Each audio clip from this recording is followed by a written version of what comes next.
This is a walkthrough of the new AirPort menu features found in Snow Leopard, macOS 10 10.6.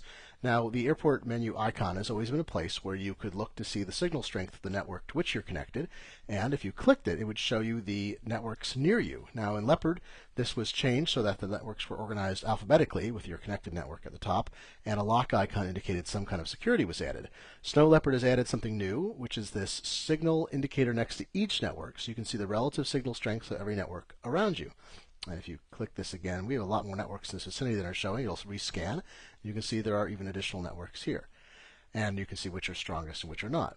Now, if I hold down the Option key, this is a feature first added in Leopard, and then click here, I will see additional information. In Leopard, it showed some limited information. In Snow Leopard, this has been expanded to show the PHY mode, the physical mode of the network connection, which is the protocol name, in this case 802.11n, the fastest, latest flavor. The BSSID was shown before. This is the AirPort ID or MAC address, the Media Access Control Layer address of the base station to which you're connected. If you have multiple base stations that have the same name for a seamless roaming network, this will tell you which of those you're connected to by the unique number. New here in Snow Leopard is channel and band information, so it tells you the channel to which you're connected and the frequency band. Now, with the simultaneous dual band base stations that Apple sells, the Time Capsule and AirPort Extreme base station, you won't necessarily know on a Mac before and until you use this option whether you've connected via 2.4 or 5 gigahertz. That can help in placing base stations and figuring out how fast you're working, and also whether there are any problems. The security method is spelled out here, in this case WPA2 personal.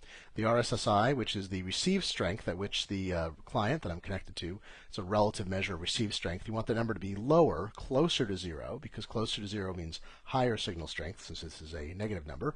The transmit rate, which is the number in megabits per second that represents the current connection speed to the base station, the maximum symbol rate or bits per second that are being sent. The actual transfer rate is going to be half or a third of that. The MCS index is something much more technical about that we don't actually even use. It's something to do with the technical details of how the connection is made.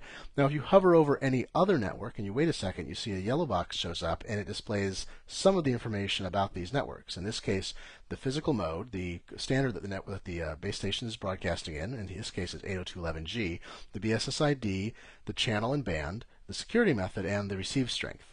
That doesn't tell you other information because you can't get a transmit rate because you're not connected.